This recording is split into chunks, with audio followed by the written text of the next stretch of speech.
Hi, we're going to start talking about how to build hollow construction forms. My setup is really similar to what it is at school.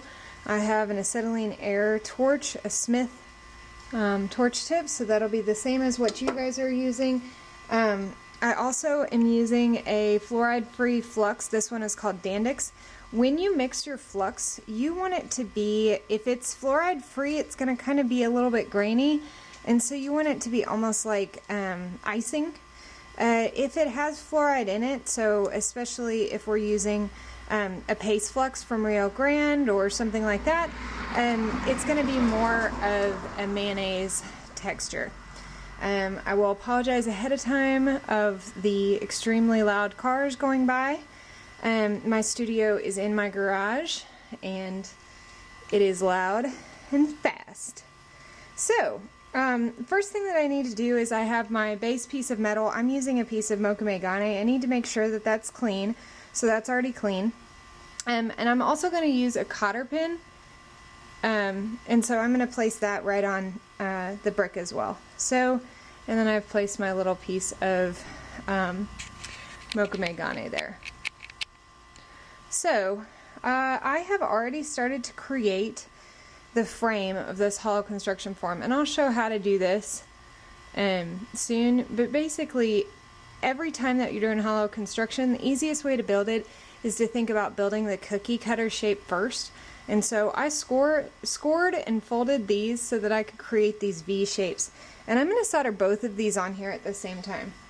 So first thing, I'm going to get some flux on my base material.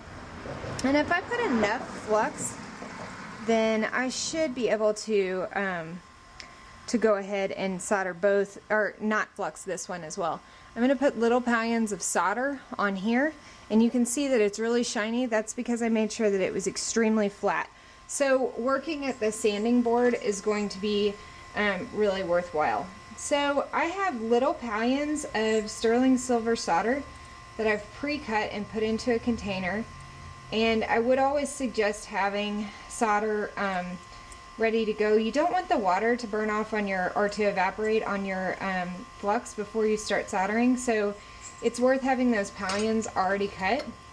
And you notice that I'm not touching the flux. I want to keep that off of my hands if possible. And so there I go with the pallions here. If I wanted to, I could go ahead and just solder that one joint, especially whenever you're just beginning. That's a good idea to just solder the one joint. So again, I'm going to put little pallions of hard solder. Hard solder is going to melt at 1425 degrees Fahrenheit, and so we're going to almost always start with hard solder. Now, with these scored and folded pieces, I actually haven't added solder to the corners. I could do that as my first joint, but since this is going to be soldered to the base right away, I know that that joint is going to be really strong, so I probably could just go without solder there because it's going to get it in the other solder joints. So I'm just kind of poking around here. I do know that everything's going to shift a little bit once I introduce heat, so that's pretty good. And I've got my pallions here. And you can see my brick has seen better days, but it works out. I strike from the side.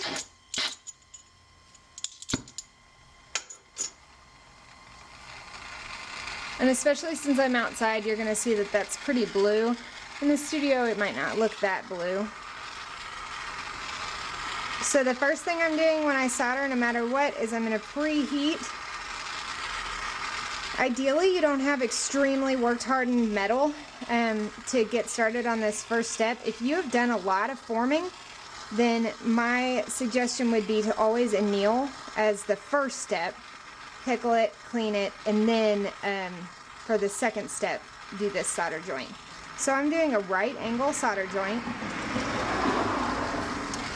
There are those cars. I've turned into like the ultimate mom where I'm like, slow down. Almost like they don't realize that I'm trying to video record. So this is starting to look good.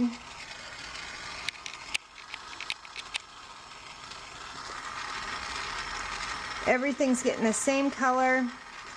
Once it is annealed, it's getting that really glassy look. And so I can see that my flux is nice and glassy. So now I'm just going really in on that joint. The cotter pin, so you can see that one has flowed, and you can see that one has flowed.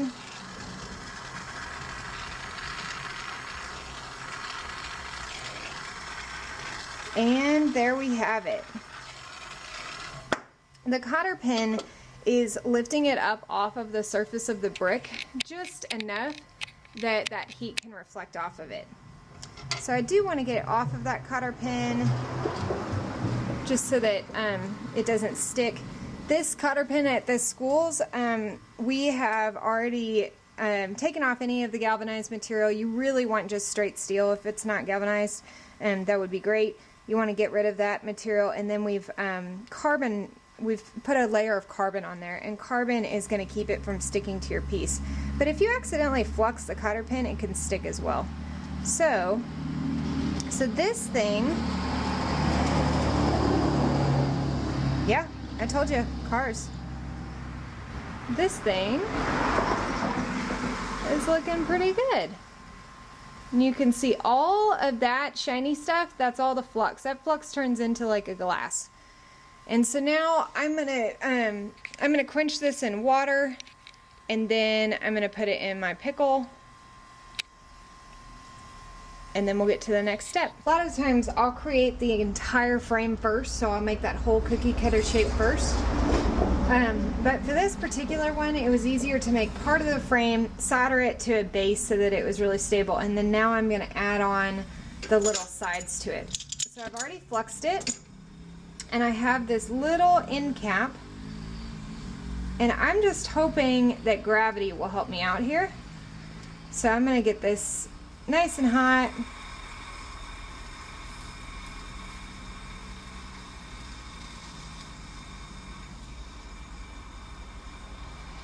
You could stabilize that in little broken pieces of honeycomb, or with broken pieces of brick, or I put it in pliers. The negative of using pliers is that creates a heat sink, so it's going to make it a little bit harder to get everything heated up to temperature. So it's a little bit better to use like a little piece of broken honeycomb.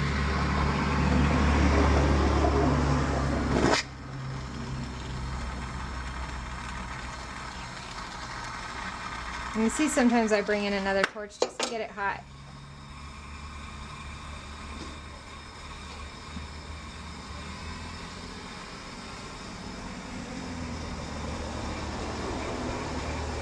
And that should do it. I'm going to go ahead and heat from the inside. This would work a little bit better with cotter pins.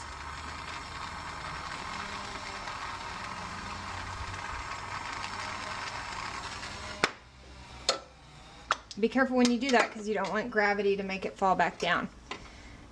So here we are. We have this V shape with a little weird end cap on it. I need to solder the other end cap on, and then I'll cut everything out, and then I'll be able to put vent holes and then solder the other side.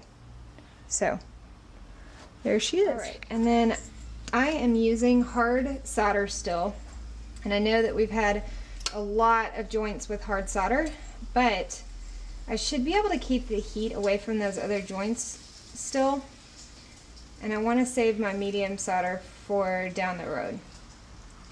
If I can avoid easy solder, I do. It has a light yellowish tint because of the zinc content. The other thing is, if I ever have to repair something, you know, 100 years from now, I like to know that I could just go straight to easy solder instead of wondering whether it has to be extra easy solder. There's my neighborhood. Somehow it's still busy. I don't understand. Where's everybody going? I mean, any ideas? I don't know.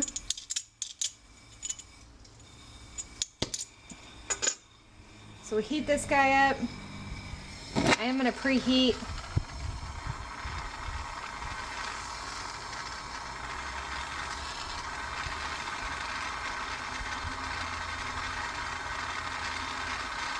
My back sheet is mocha megane, so that's why I'm like really making sure that I'm preheating, because it has nickel silver in it, the mocha megane that I'm using, and nickel silver is a pain to solder because it gets really dirty. So I need to make sure that it gets up to temperature.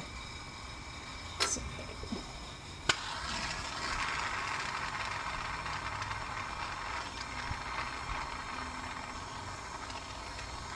and that solder kind of rushed towards me, and that's because exactly what I was just talking about, that back sheet wasn't hot enough.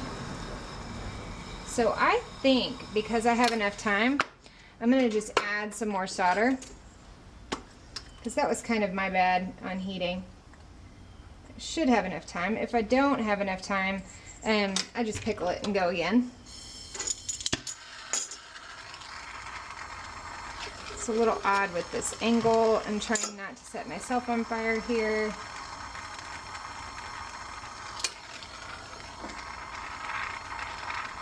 So I'm going to really heat that back sheet and say, hey, heat, go back here.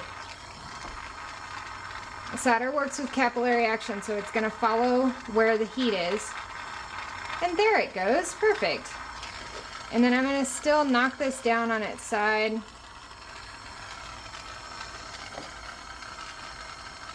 This could be really hot, so I'll take that out with pliers. And again,